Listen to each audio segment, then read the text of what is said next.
प्यारे बच्चों, आज हम बात करने वाले हैं प्राइम नंबर यानी कि आभाज्य संख्या का, इससे जुड़ा हुआ टोटल कंसेप्ट, साथ ही साथ इससे जो एग्जाम में क्वेश्चन पूछा जाता है उस क्वेश्चन का डिस्कशन। चूंकि आज का वीडियो थोड़ा सा लंबी हो सकती है, क्लास वाउ हो सकता है, अतः धैर्य के साथ अंत तक बैठेगा कॉपी कलम लेकर। ये सारे क्वेश्चन डिस्कशन करने से पहले हम आपको थोड़ा सा बताना चाहेंगे भाज्य और अभाज्य संख्या के बारे में। गौर करिएगा, यहां पे दो चीज लिखे हैं, एक अभाज्य संख्या है प्राइम नंबर और दूसरा भाज्य संख्या है कंपोजिट नंबर। इसको समझने के लिए दोस्त यहां पे हम तीन संख्या लेते हैं, एक 6 लेते हैं और एक लेते हैं 7 और एक लेते हैं 1। तीन तरह का संख्या मैंने लिया और आपसे मैंने सवाल किया कि बताओ भैया ये 6 किस किस से कटेगा, तो तुम कहोगे 6 भैया 1 से भी कटेगा, 6 2 से भी कटेगा, 6 3 से भी कटेगा और 6 भैया 6 से भी कटेगा। आपको पता है संख्या जिस जिस से कटता है वह कहलाता है उसका गुणनखंड। क्या कहलाता है? वह कहलाता है उसका गुणनखंड। यानी 6 का गुणनखंड होगा 4 गो, 1 2 3 4। कौन कौन होगा? तो 1 होगा, 2 होगा, 3 होगा, 6 होगा। उसी प्रकार से अगर मैं सवाल आपसे करूं कि भैया 7 किस किस से कटता है, तो कहोगे 1 से कटेगा, 7 7 से कटेगा। यानी 7 यानी कि स्वयं स्वयं कोई भी संख्या 1 और स्वयं से जरूर कटता है। देखो 1 और स्वयं से जरूर कटता है, कोई भी संख्या हो, ठीक है। तो 7 किससे कटता है? 1 और 7 से। यानी 7 का गुणनखंड कै गो हुआ? तो 2 गो। 6 का गुणनखंड 1 2 3 4 गो। उसी ढंग से कहूं 1 किससे कटेगा, तो तुम कहोगे केवल 1 से कटेगा 1। क्लियर है? तो पूरे संसार में दोस्त याद रखिएगा यही 3 ग्रुप का संख्या आपको दिखाई देगा, है ना। कौन कौन? तो एक ऐसा ग्रुप देखा जिसका केवल 2 गुणनखंड होगा, केवल 2 गुणनखंड होगा, केवल 2 गुणनखंड होगा। और वह गुणनखंड कौन होगा? 1 और स्वयं। एक ऐसा कैटेगरी दिखाई देगा जिसका 2 से अधिक गुणनखंड होगा, 2 से अधिक गुणनखंड होगा, 2 से अधिक गुणनखंड होगा। क्लियर है? जैसे यहां देखो 1 और स्वयं के अलावा 2 और गुणनखंड है। एक ऐसा कैटेगरी होगा जिसका केवल 1 गुणनखंड होगा, केवल 1 गुणनखंड होगा। क्लियर है यहां तक? किन्हीं को दिक्कत? पूरे संसार में आपको यही 3 कैटेगरी की संख्या दिखाई देगा। एक ऐसा दिखाई देगा जिसका केवल 1 गुणनखंड होगा, एक ग्रुप ऐसा दिखाई देगा जिसका केवल 2 गुणनखंड होगा, 1 और स्वयं, और एक ऐसा ग्रुप होगा जिसका गुणनखंड 2 से ज्यादा होगा, यानी 1 और स्वयं के अलावा भी किसी और से कटेगा। तो याद रखना, जो 1 और स्वयं के अलावा किसी और से कटता हो वो कहलाता है भाज्य संख्या, कंपोजिट नंबर। और जिसका केवल 2 गुणनखंड यानी कि जो संख्या 1 और स्वयं से कटता हो वह कहलाता है अभाज्य संख्या। और जो केवल 1 यानी कि जिसका गुणनखंड 1 हो वह न तो भाज्य होता है, न तो भाज्य होगा और ना ही अभाज्य होगा, और ना ही अभाज्य होगा। याद रखना इस बात को। क्लियर है यहां तक? किन्हीं को दिक्कत? तो बताओ एक भाज्य है कि अभाज्य, तो कहोगे ना भाज्य है और ना ही अभाज्य है। क्लियर है दोस्त? 7 अभाज्य संख्या है। क्यों? क्योंकि 1 और 7 के अलावा किसी और से नहीं करता है। 6 भाज्य संख्या है। क्यों? क्योंकि 1 और स्वयं के अलावा भी 2 और 3 से ये कट रहा है। 1 और स्वयं के अलावा किसी और से कटे तो वो भाज्य कहलाता है। परिभाषा जब भी देना अभाज्य का तो ये कहना, याद रखना, है ना, कि 1 और स्वयं के अलावा किसी और से न कटे, ना कहना 1 से बड़ी वह संख्या जो 1 और स्वयं के अलावा किसी और से न कटे। यानी 1 से बड़ी जरूर आगे लगाना। भाज्य का डिफिनेशन देने के लिए 1 से बड़ी वह संख्या जो 1 और स्वयं के अलावा भी किसी और से कटे वह कहलाएगा भाज्य संख्या। इसमें एक चीज और ध्यान देना, अभाज्य का नाम एक और है, वो है रूढ़ संख्या। कहीं कहीं रूढ़ संख्या भी लिखा हुआ मिल सकता है, घबराना नहीं। उसी ढंग से भाज्य संख्या का एक नाम होता है यौगिक संख्या। यौगिक संख्या भी इसको लोग कहा करते हैं, प्रश्न यौगिक संख्या करके भी आता है। साथ ही साथ इसका एक नाम और है, वो नाम है संयुक्त संख्या, संयुक्त संख्या। क्लियर है? अगर कहीं कंफ्यूजन हो, कोई बात याद ना आवे तो अंग्रेजी देख लेना, प्राइम नंबर इसको कहते हैं, इसको कंपोजिट नंबर कहते हैं। क्लियर है दोस्त? हमें लगता है ये बात आप समझ गए होंगे। हम बात करते हैं कि अभाज्य संख्या की अगर बात किया जाए, अगर अभाज्य संख्या की बात किया जाए तो हमको बताओ 1, तो कहोगे नहीं भैया 1 न तो भाज्य है और ना ही अभाज्य है। इसके बाद आता है 2, 1 और 2 के अलावा किसी और से नहीं कटता है, अतः 2 अभाज्य संख्या होगा। 3, 1 और 3 के अलावा किसी और से नहीं कटता है। 5, 1 और 5 के अलावा किसी और से नहीं कटता है ना। 7, 11, 13, इस ढंग से आगे तक। क्लियर है? याद रखना, सबसे सबसे छोटी अभाज्य संख्या कौन होगा?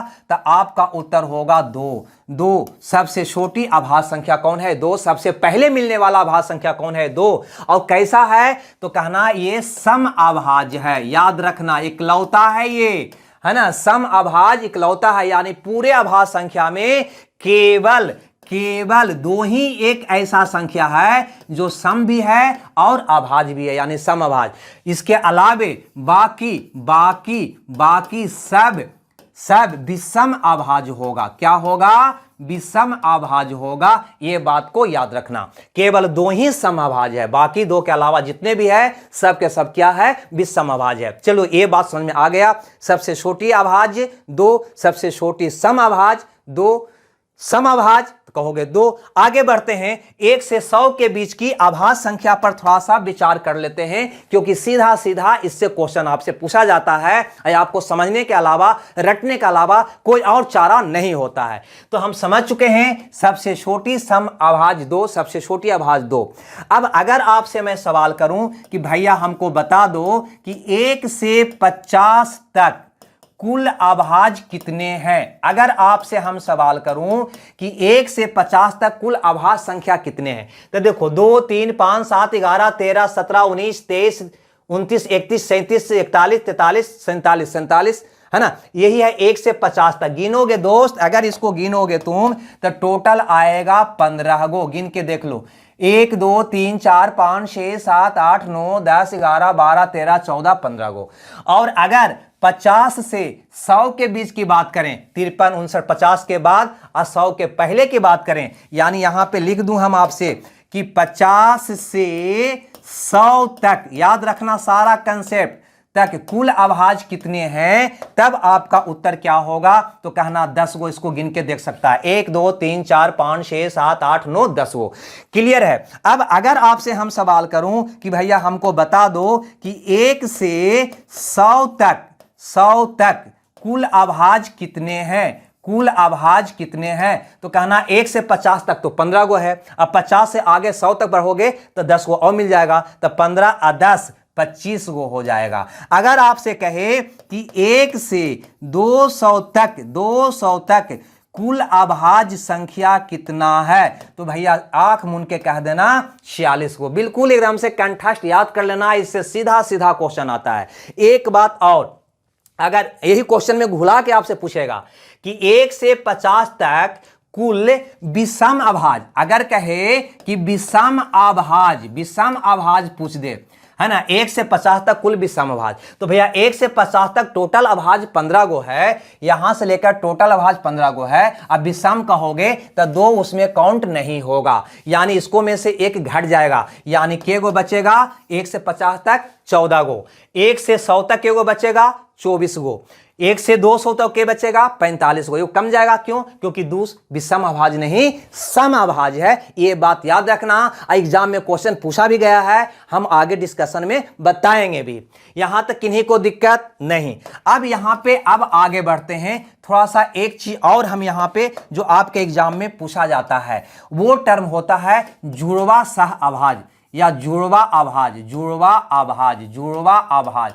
ये क्या होता है जुड़वा अभाज्य, है ना? जुड़वा अभाज्य क्या होता है याद रखना। यहां पे थोड़ा सा वैसा अभाज्य संख्या का वैसा युग्म, ध्यान है, अभाज्य संख्या का वैसा युग्म या जोड़ा, जो भी कहो, युग्म जिसका अंतर 2 हो, जिसका अंतर भैया 2 हो। क्लियर है? यानी दोनों के दोनों अभाज्य संख्या होना चाहिए, अभाज्य संख्या का जोड़ा होना चाहिए, और उसका अंतर के का होना चाहिए? 2 का होना चाहिए। एग्जाम्पल के तौर पे आपको हम यहां पे दिखा दूं, जैसे यहां पे देखो 5, 7, यहां पे देखो 5 और 7 दोनों अभाज्य संख्या है, अंतर कितना का है? 2 का है। अगर आगे बढ़े तो हम यहां पे कह सकते हैं 3, 5, इसका अंतर देखो 2 का है, अंतर देखो 2 का है, और दोनों के दोनों अभाज्य है। इस प्रकार से ये क्या हो गया? जुड़वा अभाज्य। अब एक बात और बताओ, अगर हम यहां पे सवाल कर दूं कि भैया हमको बता दो 1 से 100 के बीच कुल जुड़वा अभाज्य कै गो है, देखो एक बार दिमाग में देख लो इसको, क्योंकि जब क्वेश्चन आवे तो लड़खड़ाना नहीं चाहिए। देखिएगा यहाँ पे, है ना, गौर से देखिएगा कि इसमें 1 से लेकर 100 तक टोटल जुड़वा अभाज्य कैगो है।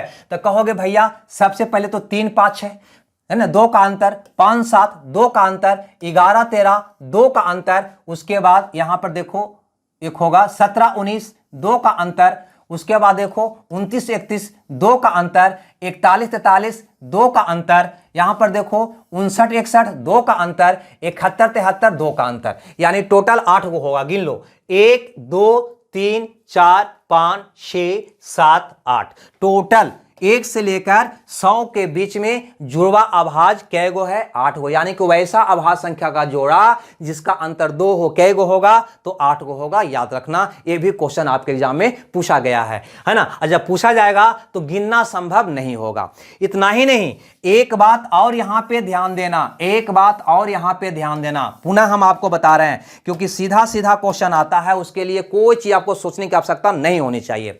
1 से 50 तक तो लिखने में दिक्कत नहीं होगा अभाज्य संख्या, लेकिन 50 से 100 के बीच लिखने में आपको दिक्कत होगी। अतः आप याद रखना, 50 से 100 के बीच 2 अभाज्य संख्या होगा 53 59, 60 से 70 के बीच भी 2 अभाज्य संख्या होगा 61 67, 70 से 80 के बीच 3 गो होगा, 80 से 90 के बीच 2 गो, और 90 से 100 के बीच 1 गो होगा। क्लियर है? यानी सब के बीच 2 गो होगा, केवल 70 80 के बीच 3 गो होगा, केवल 70 80 के बीच 3 गो होगा। याद रखना। अब बाकी सब के बीच कितने गो होगा? 2 गो। हम 50 से ऊपर की बात कर रहे हैं, यहां से हम बात कर रहे हैं। ऊपर वाला तो आराम से तुम मौखिक भी दिमाग में ला सकते हो बात, लेकिन 50 से ऊपर लाना थोड़ा सा मुश्किल हो जाता है ना। कौन है? 53 59 61 67 71 73 79 83 89 97, 2 बार इसको जरूर लिख लेना।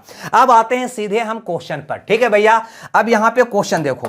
पहला क्वेश्चन कहता है एक अभाज्य संख्या में क्या होता है? तो मैंने बताया है अभाज्य संख्या केवल एक और खुद से ही विभाज्य होता है, यानी उसका केवल 2 ही गुणनखंड होता है, यानी केवल खुद और एक से ही विभाज्य होता है। क्या उत्तर नहीं मार दोगे? अगला क्वेश्चन यहां पर देखो, कहता है पहले 100 प्राकृत संख्या में कितनी अभाज्य संख्या है? पहले बता चुके हैं कि 1 से लेकर 100 तक में टोटल 25 गो संख्या है। 1 से 50 तक 15 और 50 से 100 तक 10, टोटल के गो है? 25 गो है। आगे बढ़ो, यहां पे कहता है पहली 100 विषम प्राकृत संख्याओं में कितनी अभाज्य है? तो मैंने आपको बताया है कि पहली प्राकृत का 200 प्राकृत का मतलब हो गया 1 से 200 के बीच, 200 तक कर देते हैं, तक कुल अभाज्य संख्या 46 होता है।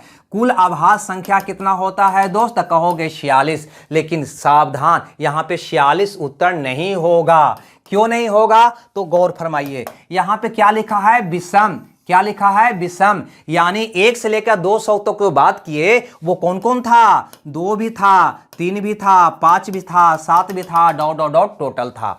और आपसे पूछा क्या गया है यहां पे? तो आपसे पूछा गया है विषम अभाज्य। कौन पूछा गया है? विषम अभाज्य। यानी 1 से 200 तक विषम अभाज्य कितने हैं? तो टोटल अभाज्य तो भैया 46 गो है, एकरा में एगो 2 है जो क्या है? सम है। अब ये बाकी क्या है? तो कहोगे बाकी जो है वो विषम है। तो बाकी ना पूछा है, तो टोटल 46 में से यह एगो जो सम है उसको घटा दोगे तब 45 को बचेगा, यानी कि टोटल विषम अभाज्य 45 होगा, यानी ए ऑप्शन होगा। ये बात को ध्यान रखना। अगर कहे 1 से 100 के बीच कुल विषम अभाज्य कितना है? 1 से 100 के बीच, 1 से 100 के बीच कुल विषम अभाज्य कितना है? तब 25 नहीं होगा, 24 होगा। क्यों? उसमें 2 काउंट नहीं होगा। आगे बढ़ते हैं अगले क्वेश्चन की ओर, ये वाला। अब देखो ये वाला क्वेश्चन, क्या ये क्वेश्चन को बनाने के लिए हमको टाइम लगेगा? नहीं। कहता है 60 और 100 के बीच कितनी अभाज्य संख्या है? अब देखो 60 और 100 के बीच अभाज्य निकालना है, तो एक काम करो, 50 से 100 के बीच, यहां ध्यान देना, 50 से 100 के बीच, है ना, में से अगर तुम घटा लोगे 50 से 60 के बीच का अभाज्य तो क्या ये आपको पता चल जाएगा? बताओ, हमको 60 से 100 के बीच का पूछा है, तो 50 से 100 के बीच में से 50 से 60 तक घटा दो, तो 60 से 100 के बीच का बच जाएगा। आपको पता है दोस्त, घबराओ नहीं, 50 से 100 के बीच टोटल होता है 10 गो। टोटल होता है कै गो? 10 गो। 50 से 100 के बीच टोटल अभाज्य 10 गो। अब 50 से 60 के बीच 2 गो, बताया ना, 50 से 60 के बीच 2 गो, 60 से 70 के बीच 2 गो, 70 से 80 के बीच 3 गो, 80 से 90 के बीच 2 गो, 90 से 100 के बीच 1 गो। उसको एक बार और देखना, दिमाग में बैठ जाना चाहिए। यानी टोटल 60 से 100 के बीच कै गो होगा? तो कहोगे 8 गो होगा। ऐसे क्वेश्चन पूछे सेकेंडों में बना लेना। 57 के बाद हम बात करते हैं 58 का। कहता है 2 अंकों की सबसे बड़ी अभाज्य संख्या कौन है? तो याद रखना वो है 97, है ना। मैंने यहां पे बताया है, अगर नहीं बताया है तो एक बार और देखो। मैंने उसको बोला था कि दिमाग में उसको बैठा लेना। मैंने क्या बोला था याद करो? मैंने बोला था दिमाग में बैठा लेना, है ना। 2 अंकों की सबसे बड़ी अभाज्य संख्या कौन होता है? 97। और 2 अंकों की सबसे छोटी अभाज्य संख्या कौन होता है? 11। और सबसे छोटी अभाज्य संख्या कौन होता है? 2। और एक बात याद रखना, यहीं पे लिख देते हैं, यहीं पे लिख देते हैं दोस्त, यहीं पे लिख देते हैं, है ना। अगर आपसे कहे 3 अंकों की सबसे छोटी और पूछे सबसे बड़ी अभाज्य संख्या, तो याद रखना 101 होता है और 997 होता है। अभाज्य की हम बात कर रहे हैं, ये भी याद रखना। 3 अंकों की सबसे छोटी अभाज्य संख्या 101 और सबसे बड़ी अभाज्य संख्या 997। 2 अंकों की सबसे बड़ी अभाज्य संख्या 97 और छोटी 11 और सबसे छोटी 2। क्लियर है? आगे बढ़ते हैं। कहां पे थे हम भैया? तो आ जाते हैं क्वेश्चन पे जहां पे थे। कहता है 2 अंकों की सबसे बड़ी अभाज्य संख्या 97। यहां पे पुनः लिख देते हैं 3 अंकों की, है ना, सबसे छोटी, तो याद रखना 101। और अगर कहे सबसे बड़ी तो 997। ये बात आप याद रखना, ठीक है ना। अभाज्य की हम बात कर रहे हैं। आगे बढ़ें, चलो आगे बढ़ते हैं। अगला क्वेश्चन की बात करें कि सबसे छोटी अभाज्य संख्या और 0 को छोड़कर सभी पूर्ण संख्या का गुणनफल क्या होगा? इसको कहने का मतलब यह है कि अगर यहां पे कहे सबसे छोटी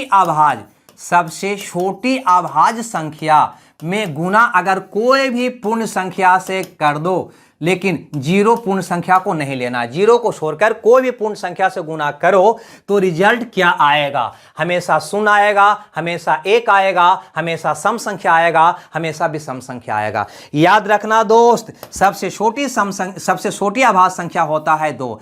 और 2 में किसी से भी गुना करोगे, कोई भी पूर्ण संख्या ले लो, है ना, 3 ले लो, 4 ले लो, 5 ले लो, कोई भी पूर्ण संख्या ले लो, 0 को छोड़कर कोई भी पूर्ण संख्या ले लो, तो वो 2 का मल्टीपल होगा। और 2 का मल्टीपल संख्या हमेशा क्या होता है? सम संख्या होता है, 2 से कटने वाला होता है, यानी हमेशा सम संख्या होगा। ये क्वेश्चन ये कह रहा था। आगे बढ़ते हैं 59 के बाद क्वेश्चन नंबर 60 में। कहता है 50 और 80 के बीच की अभाज्य संख्या का योग का पता लगाइए। देखो यहां पे अगर आपसे क्वेश्चन किया होता कि 50 से 80 के बीच कुल अभाज्य संख्या कितना है, तो हमको सोचना नहीं था। 50 से 60 के बीच 2 गो, 60 से 70 के बीच 2 गो, 70 से 80 के बीच 3 गो, टोटल के गो हो जाता? 7 गो हो जाता। लेकिन ये नहीं पूछा है, कहता है कि ये 7 जो अभाज्य संख्या है उसका योग का पता लगाइए, है ना। योग का पता लगाइए तो ध्यान दीजिएगा कैसे बनाइएगा इसको। सो देखिए, सबसे पहले तो 50-60 के बीच अभाज्य संख्या है वो कौन है? तो कहोगे 53 है और भैया 59 है। क्लियर है? 50 और 60 के बीच। उसके बाद 60 से 70 के बीच कौन है? तो आप कहोगे 61 है और कौन है भैया? 67 है। 61 है और 67 है। कहेगा 70 से 80 के बीच कौन है? तो कहोगे 71 है, 73 है और 79 है। इसको 1 से 100 तक 2-3 बार अभाज्य संख्या लिख लेना। यानी कि 50 से 80 के बीच 1, 2, 3, 4, 5, 6, 7, यही 7 अभाज्य संख्या है। अब इसका हमें निकालना है भैया योग। क्या निकालना है? योग। लेकिन हम सबको जोड़ेंगे नहीं। क्यों? क्योंकि ऊपर गौर से देखो ना, सबका अंतिम अंक 2 है, 3 है, 0 है, 6 है, यानी सबका अंतिम अंक अलग अलग है। अतः पूरे के जोड़ने के बजाय सिर्फ इकाई अंक को जोड़कर पता कर लो। इकाई अंक को जोड़कर क्या? इकाई अंक पता करके हल निकाल लो। यानी ऐसे 9 और 3 12 यानी कि 2, 2 1 3 यानी कि 3, 3 7 10 यानी कि 0, 0 1 1, 1 3 4, 4 9 13 यानी उत्तर आएगा वही जिसका अंत में 3 रहेगा। 3 रहेगा यानी कि सी ऑप्शन आपका क्या होगा, सही होगा। क्लियर है। आगे बढ़ते हैं अगले क्वेश्चन में। अगला क्वेश्चन यहां पर देखो, कहता है पहले 8 विषम अभाज्य संख्या का योगफल ज्ञात करो। ध्यान से समझना, यहां पे गौर करना, गलती मत करना। क्या लिखा है, विषम लिखा है, यानी पहली 8 अभाज्य संख्या रहता तो आपका उत्तर होता 2 3 5 7, 3 5 7 11 13 17 19 और 23, कुछ ही ढंग से, है ना। लेकिन यहां पे विषम की बात किया है। किसकी बात किया है दोस्त, विषम की बात किया है, यानी यहां पे 2 शामिल नहीं होगा, ये ध्यान रखना। विषम 2 सम है ना, और केवल 2 ही टोटल अभाज्य में सिर्फ 2 ही एक सम अभाज्य है, बाकी सब के सब विषम है, याद रखना।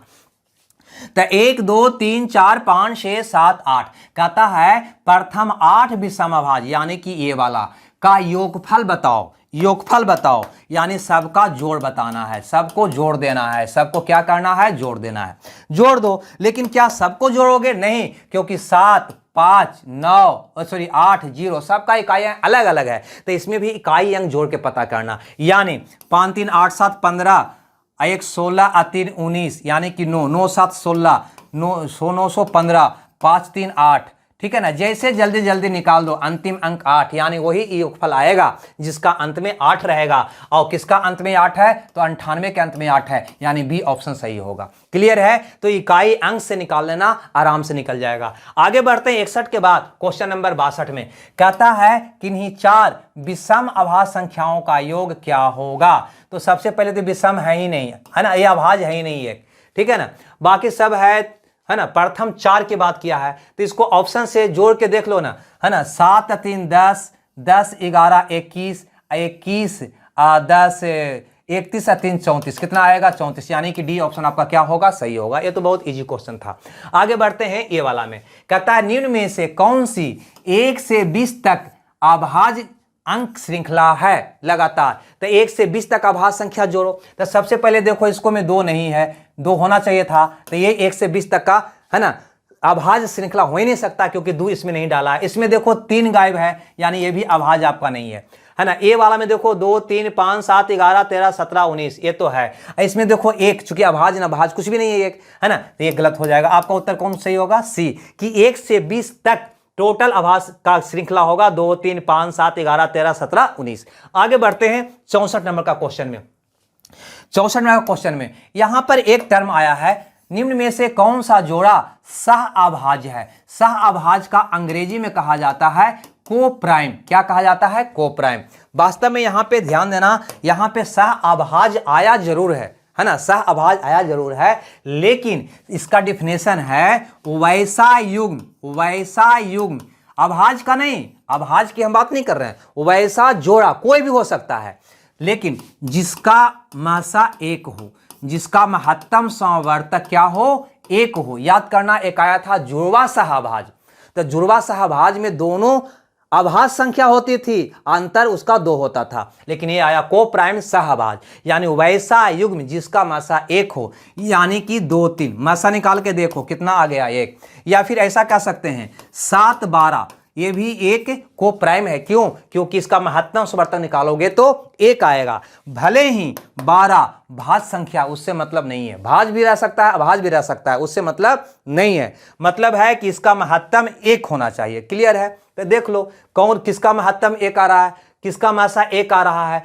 तो यहां पे गौर करोगे तो ये भी 2 से ये भी 2 से कट रहा है, यानी कि दोनों में कॉमन है, अतः इसका महत्तम 1 आ ही नहीं सकता। यहां पे अगर बात करें तो 4 2 100, 4 2 100, तीनों में 3 3 से कटने वाला है, तो इसका भी महसा 1 नहीं आएगा नहीं, क्योंकि 3 उभयनिष्ठ है उसमें। अगर यहाँ की बात करें तो पहले यहाँ भी बात करें, दोनों 5 0, यानी दोनों 5 से कटने वाला है, यानी दोनों में 5 कॉमन है, तो महसा 5 आएगा, या 5 के अलावा कोई और आएगा, यानी कि 1 तो आएगा नहीं, अतः इसका भी महसा 1 नहीं आएगा, यानी कि इसका महसा देखो, है ना, 59 एक अभाज्य संख्या है, 57 दो अंकों की सबसे बड़ी अभाज्य संख्या है, यानी इसका मासा क्या होगा, 1 होगा, क्योंकि दोनों है ना, दोनों में कोई उभयनिष्ठ गुणनखंड एक के अलावा नहीं होगा, यानी कि सी आपका ऑप्शन क्या होगा, सही होगा। वैसा युग्म जिसका महत्तम संवर्तक 1 हो वही को प्राइम होगा। भाज्य अभाज्य से मतलब नहीं है ना, इसको मैं महत्तम निकाल के देखना, 1 आवेगा है ना, चाहे भाज्य रहे भाज्य, उससे मतलब नहीं है। आगे देखो अगला क्वेश्चन है ना, निम्नलिखित में से कौन सा सह अभाज्य है, यानी कि को प्राइम है, को प्राइम है, यानी कि जिसका मासा 1 है। चलो गौर फरमाते हैं, तो 12 7 में कोई उभयनिष्ठ गुणनखंड नहीं है, अतः इसका मासा 1 आएगा, इसका मासा 1 आएगा, अतः यह को प्राइम होगा। अब देख लो, 21 दूनी 42, 2 21 से दोनों कट रहा है, इसका महत्तम 21 आ जाएगा। ये 43 तिया 129, इसका महत्तम 43 आ जाएगा, इसका महत्तम 3 3 3 आ जाएगा। ना ही ई होगा, ना ही ई होगा, ना ही ई होगा। हमें लगता है ये बात आप समझ गए होंगे, ठीक है, को प्राइम आप समझ गए होंगे, ठीक है। आगे बढ़ते हैं, यहां पर देखो ये वाला क्वेश्चन, हम ये क्वेश्चन आपको बताए थे अभी जस्ट। निम्न से कौन से जोड़ा twin prime, twin prime, twin prime क्या होता है, तो याद रखना इसी को कहते हैं दोस्त जुड़वा अभाज्य। क्या कहते हैं, जुड़वा अभाज्य, ये बात याद रखना, जुड़वा अभाज्य है ना, अंग्रेजी में इसको कहते हैं twin prime pairs, twin prime pairs, लेकिन हिंदी में कहते हैं जुड़वा अभाज्य। किसको कहते हैं, तो अभी मैंने बताया है ना, अभाज्य संख्या का, दोनों के दोनों अभाज्य होना चाहिए, नहीं, अभाज्य संख्या का वैसा युग्म, वैसा युग्म जिसका अंतर 2 हो, जिसका अंतर भैया 2 हो। याद रखना, ये बात शुरू में भी हम बता चुके थे, यानी दोनों के दोनों अभाज्य होना चाहिए और अंतर भी 2 का होना चाहिए। गौर करो, 11 भी अभाज्य है, 13 भी अभाज्य है, अंतर भी 2 का है, यानी ये जुड़वा अभाज्य है। लेकिन ध्यान रहे, यहाँ पे ध्यान रहे, आपसे पूछा कि जुड़वा अभाज्य नहीं है, यानी कि ये जुड़वा अभाज्य है, ये तो जुड़वा अभाज्य है, ये उत्तर आपका होगा, नहीं होगा।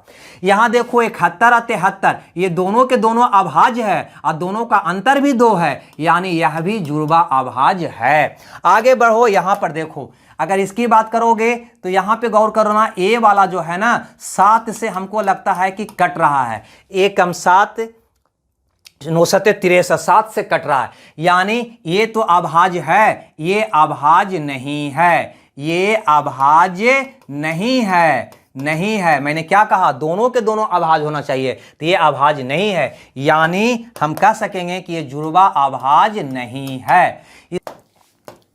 इसको देखो तो यहां पे देखोगे तो ये भी अभाज्य है, ये भी अभाज्य है, और इसके बीच अंतर 2 का है, यानी यह भी जुड़वा अभाज्य ही है। आपका प्रश्न था कि ये चारों में से कौन जुड़वा अभाज्य नहीं है, तो जुड़वा अभाज्य नहीं है कौन भैया, तो सी ऑप्शन आपका सही होगा। चलिए आगे बढ़ते हैं अगले क्वेश्चन में। अब देखो ये वाला क्वेश्चन जो है बहुत बच्चों को परेशान करता है, कहता है निम्नलिखित में से कौन सी संख्या अभाज्य है। लो, अभाज्य पहचानना एक बहुत कड़ा काम लगता है विद्यार्थी को, लेकिन याद रखना चारों के चारों संख्या या जिसको भी चेक करना है उसको देखो कि वह संख्या किसके वर्ग के जस्ट नीचे है।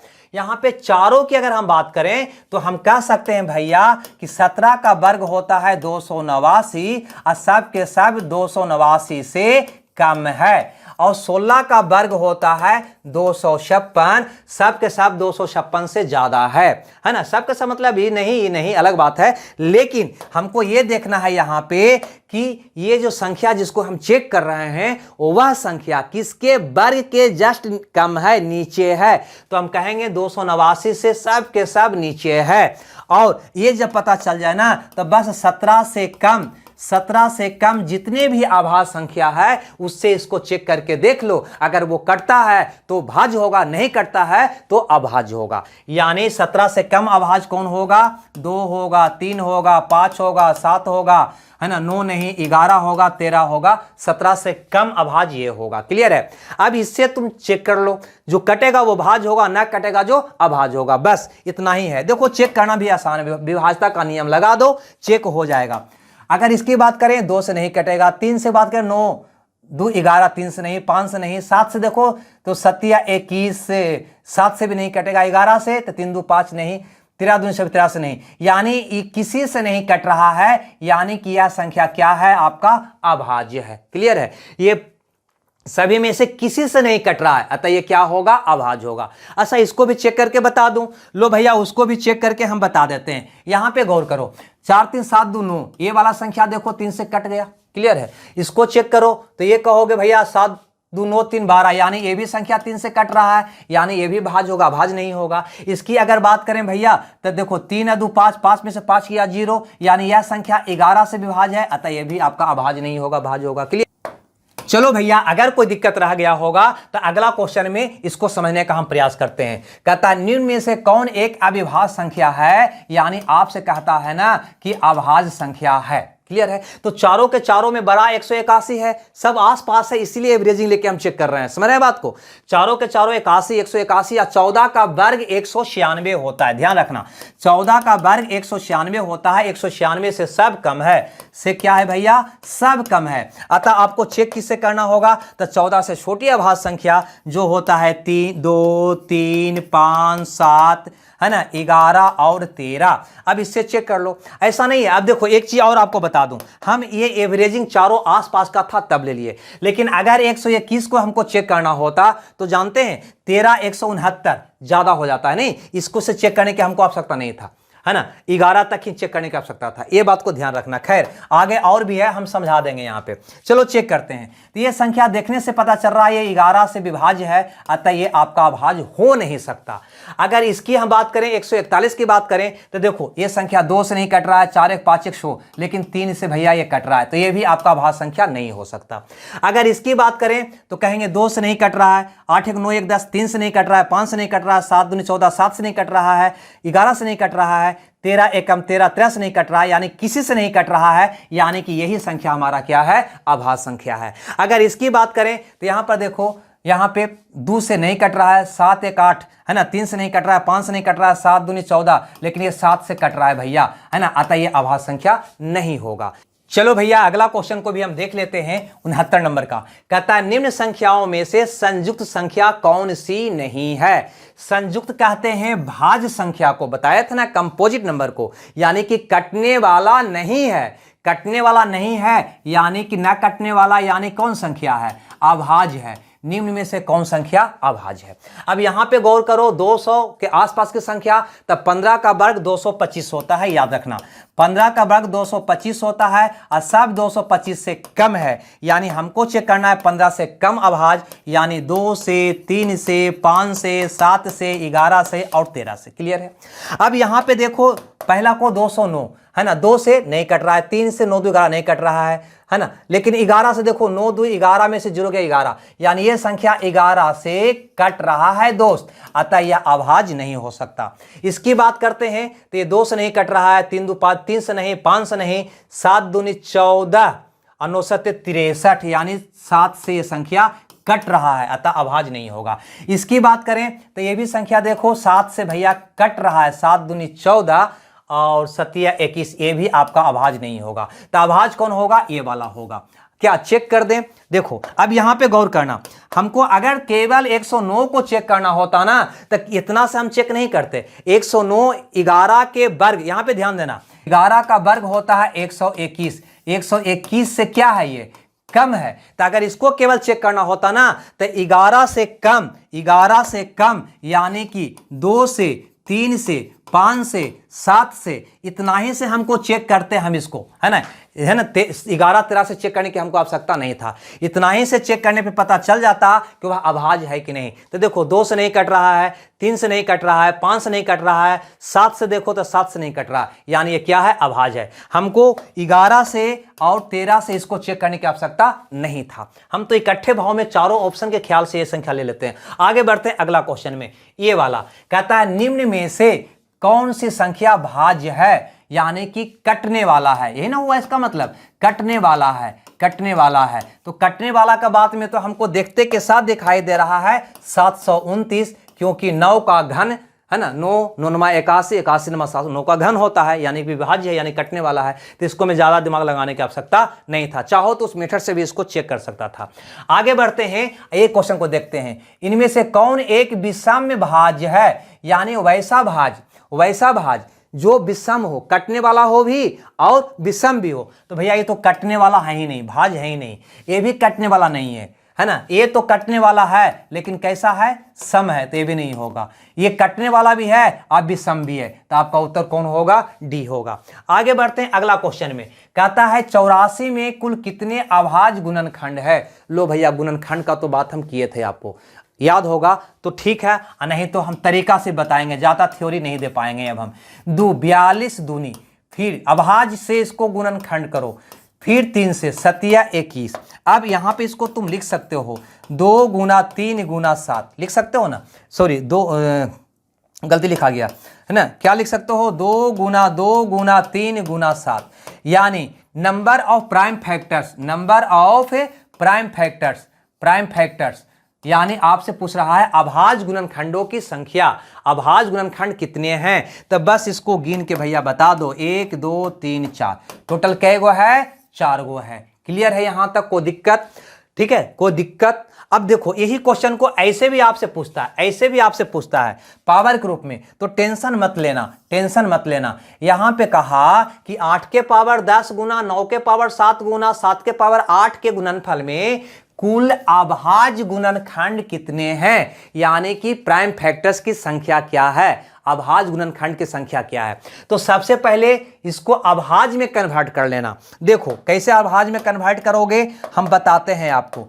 जैसे 8 है तो 8 को तुम लिखोगे 2 दूनी 4 दूनी 8, 2 के पावर 3, इसके ऊपर पावर कै गो है भैया, 10। अब यहाँ पे 9 है तो 9 का मतलब 3 तिया 9, 3 के पावर 2, इसके ऊपर पावर 7 है। यहाँ पे है भैया 7, 7 के पावर 8। इसको एक लाइन और तोड़ लो तो इसको तुम कह सकता है 2 के पावर 10 तिया 30 कह सकते हो ना, अगुना 3 के पावर 14, अगुना 7 के पावर 8। अब बनाओ इसको, है ना। क्या पूछता है, number of prime factors, number of prime factors, ध्यान रहे फैक्टर्स नहीं प्राइम फैक्टर्स। केवल गुणनखंड की बात करेगा तो उत्तर दूसरा होगा, लेकिन अभाज्य गुणनखंड की बात कर रहा है तो याद रखना वैसे गुणनखंड की बात कर रहा है जो न लंगड़ा हो, न सीधा हो, न टेढ़ा हो, न मेढ़ा हो, यानी अभाज्य हो, केवल अभाज्य की बात किया है। तो देखो यहां पे गौर करो, 2 एक अभाज्य गुणनखंड है, 3 एक अभाज्य गुणनखंड है, 7 एक अभाज्य गुणनखंड है, लेकिन 2 कै गो है, तो 2 के पावर 30 का मतलब होता है दोस्त ऐसा 2 गुना 2 गुना 2 गुना 2, इस प्रकार से 30 तक, यानी 2 कै गो है तो 30 गो है, यानी कि 2 जो अभाज्य गुणनखंड है कै गो है तो 30 गो है, प्लस 3 के गो है तो 14 गो है, प्लस 7 के गो है तो 8 गो है, यानी टोटल गुणनखंड 8 4 12 के 2 बाकी 1 52 गो हो गया। टोटल अभाज्य गुणनखंड के गो होगा, 52 गो होगा। क्या करना है, पावर को ऐड कर लेना है, आपका उत्तर निकल जाएगा। अभाज्य में बदल के पावर को ऐड कर लेना उत्तर, यानी 2 के गो है तो 30 गो है, 3 के गो है 14 गो है, 7 के गो है 8 गो है, और सबको जोड़ देना उत्तर आ जाएगा। बहुत सा विद्यार्थी घातांक करने का यहाँ पे नियम लगाकर कंफ्यूज भी होने से बाज नहीं आएंगे, वो कंफ्यूज हो रहे होंगे, या हो सके कि कमेंट्स में वो हमसे सवाल भी कर दें कि सर 2 के पावर 30 गुना 3 के पावर 14 गुना 7 के पावर 8 को हल करेंगे तो ये पावर कैसे जुटेगा। हम पावर जोड़े नहीं है, हम यहाँ पे अभाज्य गुणनखंड की संख्या गिन रहे हैं, हम गिन रहे हैं ऐसे कि एकरा में के गो है तो हम गिन रहे हैं भैया कि 2 एगो 2 गो 3 गो 4 गो, समझ रहा बात को, ये 2 के गो है 2 गो 3 एगो 7 एगो, टोटल के गो हुआ 4 गो, है ना। अभाज्य गुणनखंड को हम काउंट कर रहे हैं।